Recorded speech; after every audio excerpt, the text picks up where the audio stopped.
సరిహద్దుల్లో జరుగుతున్న పరిణామాల మీద ఎవరి అంచనాలు వాళ్ళకున్నాయి. తాజాగా జరుగుతున్న పరిణామాలకు సంబంధించి చాడా శాస్త్రి గారికి సంబంధించిన ఒక కథనం చూద్దాం.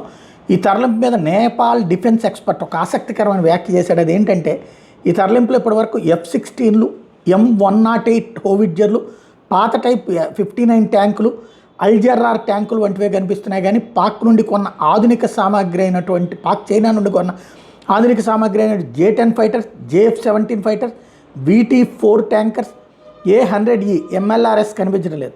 ఒకవేళ యుద్ధం జరిగితే చైనా సామాగ్రి ఉపయోగించొద్దని బీజింగ్ నుండి ఆదేశాలు జారీ అయినట్టు కనిపిస్తుంది. ఎందుకంటే చైనా, ఈజిప్ట్, ఉజ్బెకిస్తాన్, గల్ఫ్ మరియు ఆఫ్రికాలకి J-10 ఫైటర్లని వేరియంట్లను విక్రయించడానికి ప్రయత్నిస్తుంది. అట్లాగే మయన్మార్, నైజీరియా అండ్ అజర్బైజాన్లకి JF-17 ఫైటర్లు ఇప్పటికే విక్రయించింది. భారత్తో జరిగే యుద్ధంలో పాక్ ఈ J-10, JF-17 యుద్ధ విమానాలను ఉపయోగించి అవి క్రాష్ కావడం కానీ, పెద్దగా ఫలితం చూపలేకపోవడం కానీ జరిగితే చైనా డిఫెన్స్ పరిశ్రమకు భవిష్యత్తులో ఇబ్బందులు ఎదురవుతాయి అని చైనా భయపడుతున్నట్టు ఆ డిఫెన్స్ ఎక్స్పర్ట్ వ్యక్తం చేస్తున్నారు. అట్లాగే పాక్ అమెరికా నుండి F-16 ఫైటర్ జెట్స్ని దిగుమతి చేసుకున్న వాటిని అమెరికా అనుమతి లేకుండా పాక్ ఉపయోగించలేదు. పాకిస్తాన్, అమెరికా చేసుకున్న ఎండ్ యూజర్ అగ్రిమెంట్లో ఈ షరతులు పెట్టారు.